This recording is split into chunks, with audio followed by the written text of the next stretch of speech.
একজন ব্যক্তি বলছে, হুজুর আমি সব করি, আমি ভালো লোক, কাউকে ঠগাই নেই, কিছু না, খালি নামাজ পড়িনি, আমার মানে উনি আমাকে বলছে আমার কি ইমান নষ্ট হবে? আমি বলছি ভাই ইমান তো নাই, তো নষ্ট হবে কি? কথা কাছে না কেন? আবার কিছু লোক আছে নামাজ তো পড়ে না, হুজুর আমি নামাজ না পড়লে কেমন ইমান ঠিক আছে। এ শয়তানের হেডকোয়ার্টার এটি। কথা করছে না, কথা করছে না। যেই লোকটা বলে আমি নামাজ পড়ি না ইমান ঠিক আছে, জীবনে শয়তান দেখার ইচ্ছা আছে আপনাদের? কার কার আছে দুহাত তুলি দেখান তো, লিল্লাহি তাকবীর। শয়তান দেখার ইচ্ছা নাই? একজনেরও নাই, এই কয়েকজনের মাত্র। শয়তান দেখার ইচ্ছা কার আছে? হাত তুলেন, লিল্লাহি তাকবীর। আল্লাহ কবুল করুন। শয়তান যদি দেখতে চান, তাহলে যেই লোকটা বলবে হুজুর আমি নামাজ না পড়লেও আমার ইমান ঠিক আছে, আমার মন ঠিক আছে, ওটাই শয়তান। কথা করছে না, কথা করছে না। আর একটা শয়তান আছে, এই মাহফিলের সময় ভর করে। এক লোক, একটা গল্প বলে, অনেক সময় ওয়াজ করছি তো আপনাদের মনে হয় কষ্ট হচ্ছে, একটা গল্প বলি শুনেন। এক লোক, ও যে কাজ করে খালি লস হয়, তো ও চিন্তা করলে একটা মান্যত করি। তো মান্যত করতে করতে লোকটা আবার শয়তান খুব, বুঝছেন? মানে শয়তান বলতে শয়তান না, বলতে চালাক, মানে মানুষকে খুব হাসায় আর কি, রসিক লোক মনে করে, রসিক লোক। তো ওই লোক মান্যত করেছে, আল্লাহ তুমি যদি আমার অমুক আশাটা পূর্ণ করো তো আমি শয়তানকে 100 টাকা দেবো। কারে দেবে? শয়তানকে। ঘটনাক্রমে আল্লাহ পাক তার আশা পূরণ করে দিয়েছে। কথা বুঝতে চাইছেন? এখন মান্যতের নিয়ম কি? আশা পূরণ হলে সেটা তো করতে হয়। এখন ওই 100 টাকা নিয়ে শয়তান খুঁজে বেড়াচ্ছে, কোথাও পাই নাই। একদিন মসজিদের ইমাম সাহেবকে বলছে, ইমাম সাহেব আমি যে একটা কাজ করেছিলাম, মান্যত করেছিলাম, আল্লাহ আমার অমুক আশা পূরণ করলে আমি শয়তানকে 100 টাকা দেবো। তা আল্লাহ তো আমার আশা পূরণ করছে, কিন্তু শয়তান তো খুঁজে পাচ্ছি না, কারে দেবো 100 টাকা? তখন হুজুর বলতেছেন, জুমার দিনে মসজিদের গেটে দাঁড়া থাকবা, দাঁড়িয়ে জুমার নামাজ চলতেছে, জুমার নামাজ চলাকালীন অবস্থায় নামাজ না পড়ি যেই মুসলমান মসজিদের সামনে দিয়ে হাইটি চলে যাবে, টাকা 100টা তার হাতেই দিয়ে দেওয়া, ওটাই শয়তান। কথা কথা। তো বন্ধুগণ আমার, ভাইরা আমার, তো এলাকার উনি বসে আছেন, তো বসে হলো, ওর তো নামাজ পড়ার ইচ্ছা না, ওর হচ্ছে শয়তান ধরার ইচ্ছা। এইবার একামত যখন হয়েছে, ইমাম সাহেব যখন আল্লাহু আকবার বলছে, ঘটনাক্রমে ওই গ্রামের যে নেতা তিনি ওই দিকে হাঁটিয়ে যাচ্ছে, বুঝছেন? ও তাই বোঝাই 100 টাকা নেন। তখন নেতা বলছে, কি রে 100 টাকা কি জন্য দিলি? নির্বাচন করবো এই জন্য নাকি? কয় না, আমি একটা মান্যত করেছিলাম। কয় কি মান্যত? কয় হুজুর কইছে যে নামাজ চলাকালীন অবস্থায় জুমার নামাজ না পড়ি যেই লোকটা হাইটে যাবে সেইটি নাকি শয়তান। তা আমার মান্যত পুরা হয়ে গেছে, আপনি শয়তান, আপনাকে 100 টাকা দেয়। কথা বুঝতে পারছেন? কথা বুঝতে পারছেন? তো বন্ধুগণ আমার, ভাইরা আমার, আল্লাহ বলছে হাইয়া আলাস সালাহ, আসো নামাজের দিকে। আল্লাহ ডাকতেছেন। এই মুয়াজ্জিনের ভাষাটা কি মুয়াজ্জিনের ভাষা? এটা মুয়াজ্জিনের মাধ্যমে আল্লাহ ডাকছে আপনাকে, হাইয়া আলাস সালাহ, আসো নামাজের দিকে, হাইয়া আলাল ফালাহ, কল্যাণের দিকে। আর আপনি সেই নামাজ থইয়া মসজিদকে ওভারটেক করে, আল্লাহর কথা ওভারটেক করে আপনি মসজিদ অতিক্রম করে চলে গেলেন। মসজিদের পাশে ক্যারাম ঠোকাচ্ছেন, আপনি মসজিদ ঢুকতে পারলেন না। আরে আপনার চেয়ে শয়তান কি অন্য কেউ হতে পারে? বরং আপনার দিকে শয়তান বলে আল্লাহ আমারে সৃষ্টি করলা, এ তো সবচেয়ে বড় শয়তান। কথা না, কথা কথা। সম্মানিত বন্ধুগণ আমার, ভাইয়ের আমার, যেহেতু আলোচনা করছি নামাজ প্রসঙ্গ, অনেকে বলতে পারেন, যে কথা বলছিলাম যে আমাদের সমাজে কিছু মানুষ আছে খুব পণ্ডিত, নামাজ পড়ে না, আবার বিভিন্ন ফতোয়াবাজি কয় হুজুর না ইমান ঠিক আছে। এরকম একটা ঘটনা, আরেকটা ঘটনা বলি।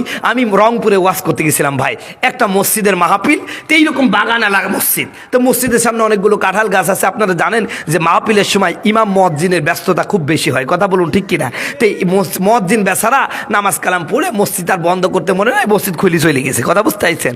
এখন ওই যে কাঁঠালের পাতা কিছু বাতাসে ওই মসজিদের মধ্যে ঢুকে গেছে। তো বাড়ির সামনে একজনের অনেকগুলো ছাগল আছে, ও আল্লাহ রাস্তে ফজরের পরে ছাগলগুলো সাইডে দিছে। কথা বুঝতে চাইছেন? তো ছাগল ওই খাইতে খাইতে মসজিদ ঢুকে গেছে।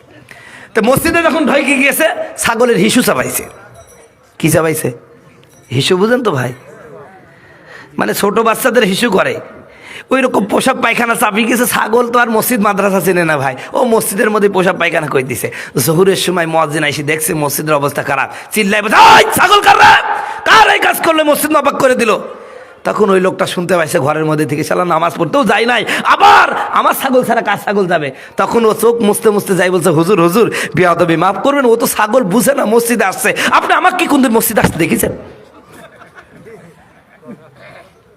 ছাগল বুঝে না যৌন মসজিদে আসে। এই জন্য আমরা যারা নামাজ পড়ি কিছু মানুষ আছে আমাদেরকে বোকা শোকা মনে করে যে এরা কোনো কাজে লাগে না, এরা কিচ্ছু বুঝে না। আরে বুঝি কি না বুঝি মরার পরে বুঝবি। কথা বলুন ঠিক কিনা? কথা বললেই তো রাগ হয়, দোষ হয়। হুজুর একটু জোরে হাঁটলে বলবো ওটা দাওয়াত পাইছে, যদি আস্তে হাঁটে বলবো দেখছো ফিরি ভাই এমন খাইছে, নড়তেই পারছে না, কথা করছে না কেন? আরে কুকুর পর্যন্ত হুজুর দেখতে পাচ্ছে না জানেন? এই কিছুদিন আগে আমি এক জায়গায় ওয়াজ করতে গেলাম, আমার পিছনে এক কুকুর ঘেউ ঘেউ করে তাড়ি চলে যাচ্ছে। আমি তাড়াতাড়ি মোটরসাইকেল থামি, বলছে এই কুকুরটা কার গো? তখন এক মধ্যবয়সী এক মহিলা বেরোই বলছে, হুজুর এই কুকুরটা খুব বেয়াদব, এই হুজুর মানুষ দেখলে আর দাড়িওয়ালা টুপিওয়ালা দেখলে তাড়ি চলে যায়। আমার রাগ আরো হয়ে গেছে। আমি যাই চাষি শোনেন, এই যারা দাড়ি চাষে আর দাড়ি দাড়ি পেশাব করে ওদের কিছু কয় না, কয় না বাপ ওদের তো কয় না। আমি বলছি কবেই তো না। তখন ওই মুরব্বী বলছে বাবা এদিকে আসো তো, এই যে তোমাদের দেখলে তারে আর ওদের কিছু কয় না, ব্যাপারটা কেমন? বলছে ও চাষি, যারা দাড়ি চাষে আর দাড়ি দাড়ি পেশাব করে কুকুর জানে তো আমার যাইতে ভাই। কথা কছে না ঠিক কিনা? মুসলমানের ছেলে দাঁড়িয়ে দাঁড়িয়ে পেশাব করে, পূর্ব পশ্চিমও মানে না, কথা কয় না। অথচ মুসলমানের জন্য পূর্ব দিকে পশ্চিম দিকে পেশাব পায়খানা করা সম্পূর্ণ হারাম। কথা বলুন ঠিক কিনা? তো তুমি মুসলমানের সাথে দাঁড়িয়ে পেশাব করো। তাই আমি বললাম চাষি যারা দাড়ি পেশাব করে কুকুর জানে আমাদের যাইতি ভাই, এজন্য ওদের কিছু বলে না। আর আমরা হুজুরা মিলে না, তো এই জন্য আমাদের দেখলে এরকম খেউ খেউ করে, কথা করছে না। মনে রাখবো হুজুর দেখতে পারো আর না পারো, হুজুর ছাড়া কোনো গতি, হুজুর ছাড়া তোর জানাজা, হুজুর ছাড়া তোর জানাজা কেউ পড়বে না, হুজুর ছাড়া তোরে দাফন দিবে না, ঠিক কিনা? সারা জীবন করলি রে তুই যে হুজুরকে ঘৃণা, সেই হুজুরকে লাগতে পারে এটা ভাবলি না। ও তোর মা বাপ যাবে যখন এই দুনিয়া ছেড়ে, তখন কিছু আসতে হবে টুপিওয়ালার কাছে। কথা বলুন ঠিক কিনা?